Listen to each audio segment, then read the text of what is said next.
اليوم الطبق ديالنا كيف ما كتشوفوا غادي نحضروا مع بعضياتنا بريوش اللي كتجي جد رائعه وسهله وكتجي جد لذيذه ومقرمشه، وكذلك مكونات موجوده في كل بيت.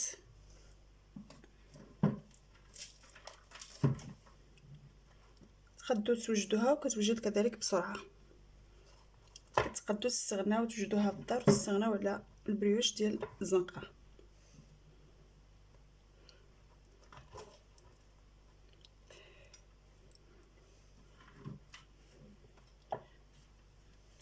شفتوا كيف دايره؟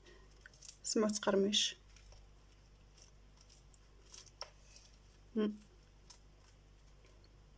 جد رائعه. هذه هي الوصفه ديالتنا ديال اليوم. اللي بغات تعرفوا على الوصفه بقاو معنا الى اخر الفيديو، ندوزو المقادير وطريقه التحضير.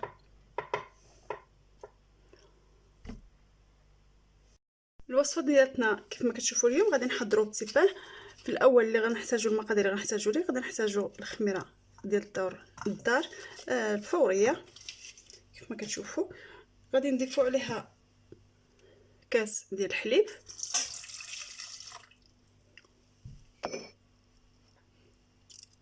غادي نضيفوا لها كاس ديال الماء، نفس الكاس. غادي نخلطوا هاد الخميره حتى كتذوب لينا مع الحليب والماء.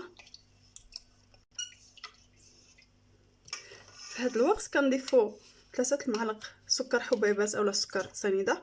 كتعرفوا كل معلقه كتوزن 20 غرام، هي 3 كتعطينا 60 غرام ديال السكر.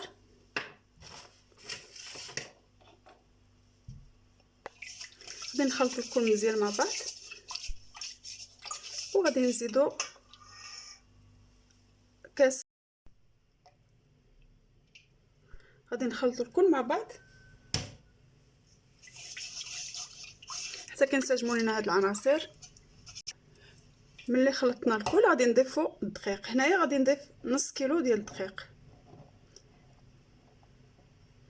بطبيعه الحال الدقيق الابيض هنايا اللي ضفت. وغادي نجمع العجينه. غادي نضيف واحد قليل من الملح. الملح كتبقى على حسب الذوق. هنا نضيف شي 5 غرام ديال الملح صافي. وكنجمعوا العجينه ديالنا. هنا كتجمعي العجينه بسباسيلا هكا، ومن بعد كتدلكيها بيدك، تكملي الجميع باليد.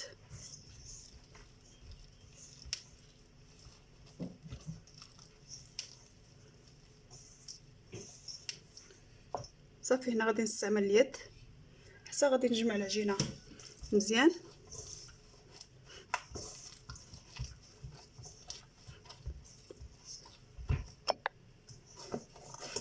كيف ما كتشوفوا بعد ما جمعنا العجين غادي ناخذوه وغادي نقطعوها.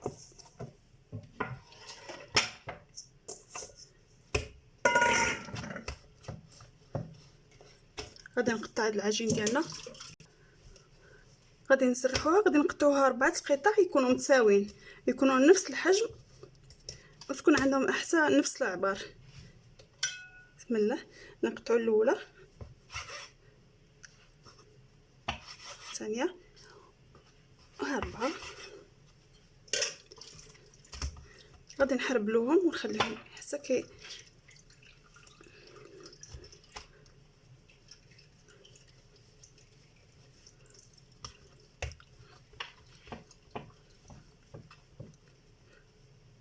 بهذا الشكل.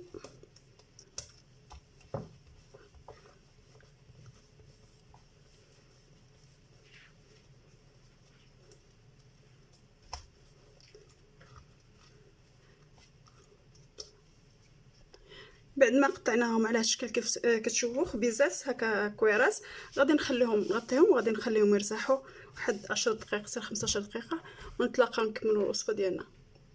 ملي غادي نخلي العجينه ترتاح غادي ناخذ هنايا 150 غرام ديال الزبده، غادي ندوبها ونخليها تبرد باش بغيناها نخدموها وهي بارده ماشي سخونه.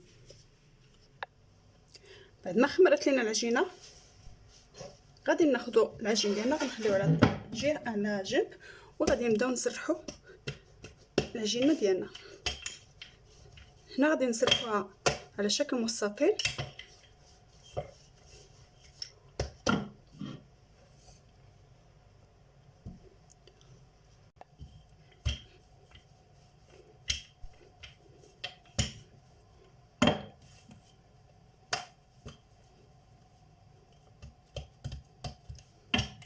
نحاول باش يعطيني الشكل مستطيل.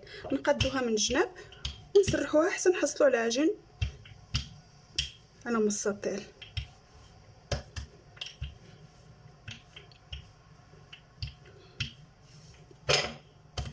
غادي ناخذ هذا العجين ديالي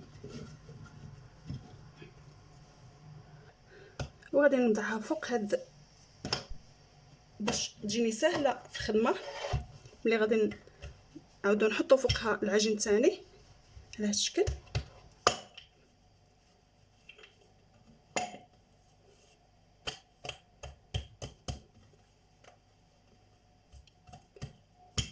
غادي نسرحوها مزيان صافي وغادي نحطوها على جنب.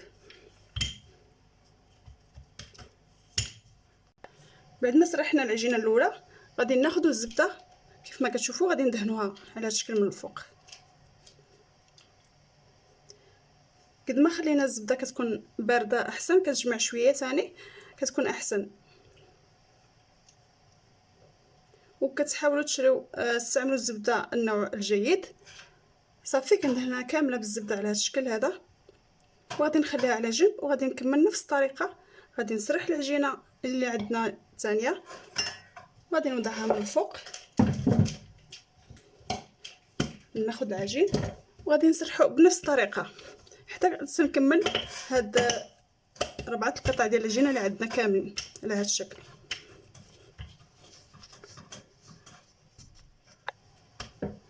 غادي نبقاو نسرحو فيها حتى نسرحو على حسب العبر العجينه الاولى اللي حنا سرحنا باش هكا تجينا مقاده فوقها. شفتوا على شكل مستطيل والحجم ديال العجين الاول.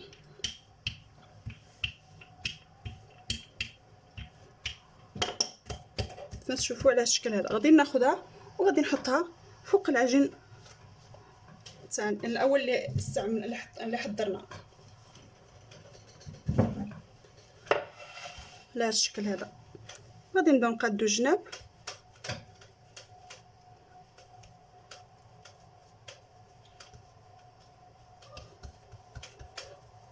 غادي نستمروا نفس الشيء نديروا ثاني العجين اللي باقي لينا بهذا الشكل هذا. غادي ندهنوا من الفوق بنفس الطريقه.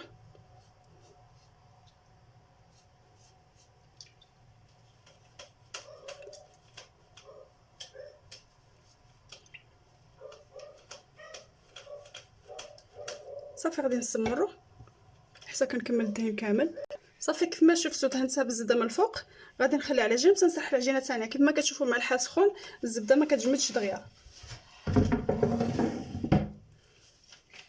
انا غادي نستمر نفس الطريقه حتى غادي نكمل هاد الطبقات بثلاثه بنفس الطريقه باش ما نطولوش الفيديو. كيف ما كتشوفوا سرحنا العجين الثالث غادي ناخذوه ونوضعوه فوق العجين اللي حضرنا في الاول.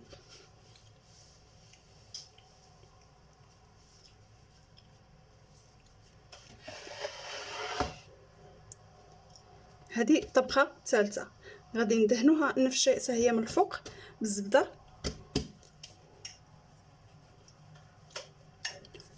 كيف ما كتشوفوا دهنتها بالزبده غادي نخليها على جنب وغادي نسرح الطبقه الرابعه والاخيره. بعد ما كملت الطبقه الرابعه العجين الرابع غادي نحطوه حتى هو فوق العجين اللي قطعنا حضرنا الاول. كما كتشوفوا هذه الطبقه الرابعه.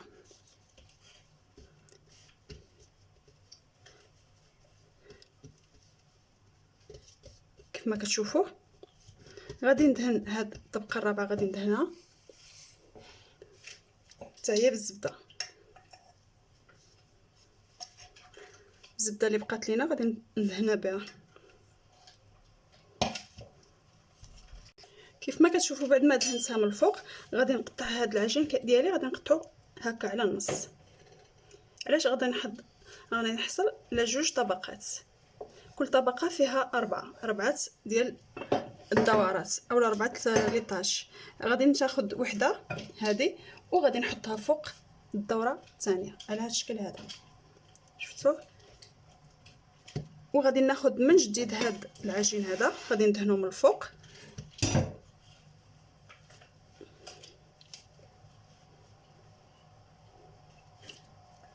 كما كتشوفوا غادي ندهنو حتى هو من الفوق على هذا الشكل. عفوا، العجين ديالي غادي ندهنو من الفوق. كتشوفوا العجين بعد ما حطيتو من الفوق العجين ثاني، يعني كانوا عندنا 4 عادوا عندنا 8 طبقات. غادي ناخذ نص ثاني ديال هذا في النص ديالو وغادي نقطع هذا العجين على هذا الشكل هذا، شفتوا؟ على هذا الشكل. وهنايا غادي نحصلو، ناخذ هذا العجين وغادي نحطو فوق هذا العجين الثاني وغادي نحصلو على شحال من طبقه. غادي يعودوا عندنا 16 طبقه، يعني 8 4 على 4 على 4 16 طبقه على هذا الشكل هذا.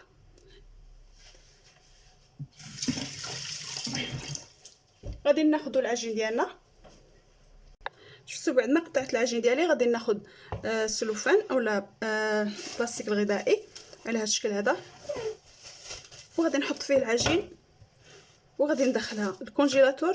انا ديجا الحال سخون باش هاد تجمد ليا غير الزبده، ماشي تقصح العجينه وانما تجمد لينا الزبده. مع الحال سخون الزبده سايحه، حنا ديجا دوبناها. كيف ما كتشوفوا العجين ها هو وجد، غادي ندخلو الكونجيلاتور حتى كتجمد لينا الزبده وغادي نجبدو باش نكملوا الوصفه ديالنا. العجين ديالنا بعد ما خرجناه من الكونجيلاتور هو هذا، غادي ناخذوه وغادي نسرحوه باش نبداو نقطعوا العجين. كيف ما كتشوفوا رشيت الطاوله بالدقيق وغادي نسرح العجينه ديالي.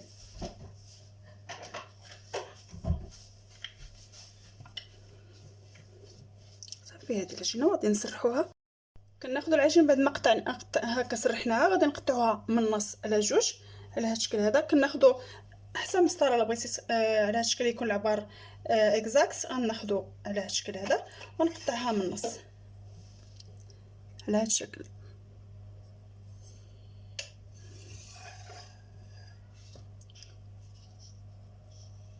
كيف ما كتشوفوا العجين جد على هذا الشكل هذا طولي.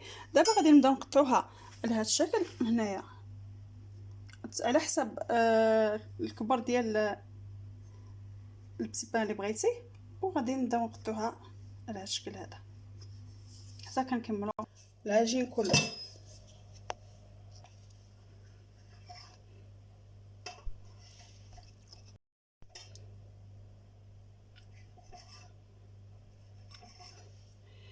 كما كتشوفوا بعد ما نقطعوا العجينه كامله بحال هكا غادي ناخذوا الشكلاط على حسب كل واحد. غادي ناخذوا نحطوه في الراس بحال هكا، غادي نبداو نلويو العجين ديالنا على هذا الشكل. كميه الشوكولات كتبقى اختياريه، كل واحد يحط يوضع الكميه ديال الشوكولات اللي بغا. صافي كنسمروا التيبان بدون توراق وكيجي جد رائع وسهل التحضير كذلك وكيوجد بسرعه.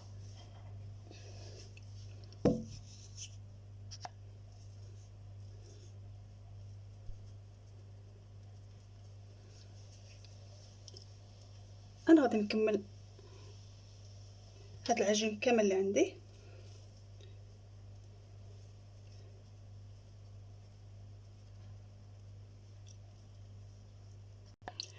كيف ما كتشوفوا هادو هما البتيبان ديالنا، غادي نغطيوهم وغادي نخليو حتى كيضاعف الحجم ديالهم وندهنوهم.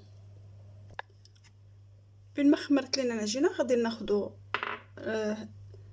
اصفر بيضه. خديت هنا اصفر بيضه، غادي نضيف عليه واحد معلقه ديال الماء، قليل ديال الماء، وكذلك معلقه ديال الخل عيار باش تحيد لينا الزفوريه ديال البيض. صافي غادي نطربوه، غادي نبداو ندهنوا به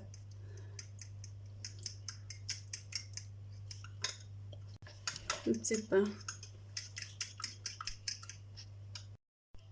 هنا بعد ما البتي بان خمر لنا ضعف الحجم ديالو، غادي ناخدو كيف ما قلت هذا البيض اللي حنا خلطناه قليل من الماء وكذلك من الخل، غادي ندهنو به بتي بان ديالنا، غندهنوه بشويه باش ما نهرسوش ليه ديك الخميره ديالو. غادي ندهن الكميه كامله وغادي ندخلوها على الفرن على درجه، في الاول غادي نسخنوه على 200 يكون سخون مسبقا، وملي غادي ندخلو ليه هاد البتي بان غادي نقصوه نخليوه على 180 درجه.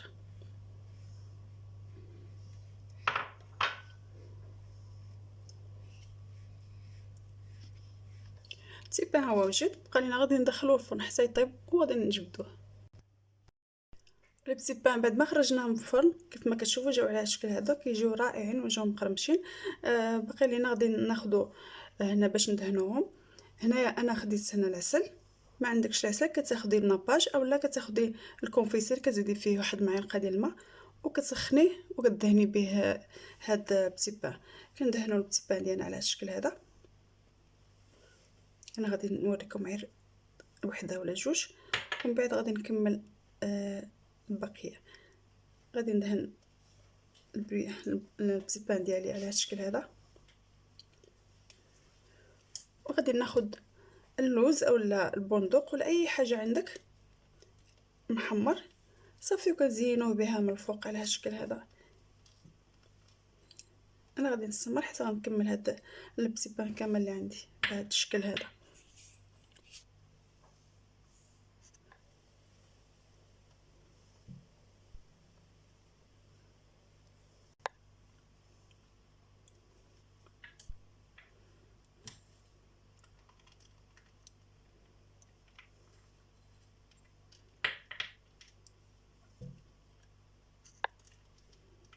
هما البتي بان ديالنا وجد، نقدموه بالصحه والراحه.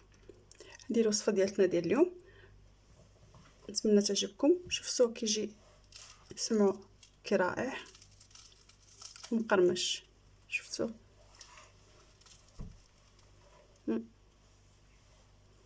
شوفوا الطبقات هكا ديال كيف جا مورق من الداخل، جد رائع.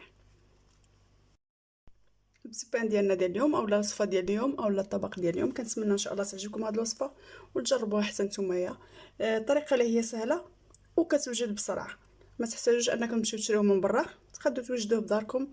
كتشوفوا حتى المواد انها بسيطه وموجوده في كل بيت. شكرا لكم دائما على المشاهده، ولا عجبكم الفيديو ما تنسونيش تعملوا لي لايك الفيديو وتشتركوا في القناه باش يوصلكم كل جديد. شكرا لكم دائما على المشاهده، والى اللقاء مع وصفه جديده باذن الله. خليكم على خير.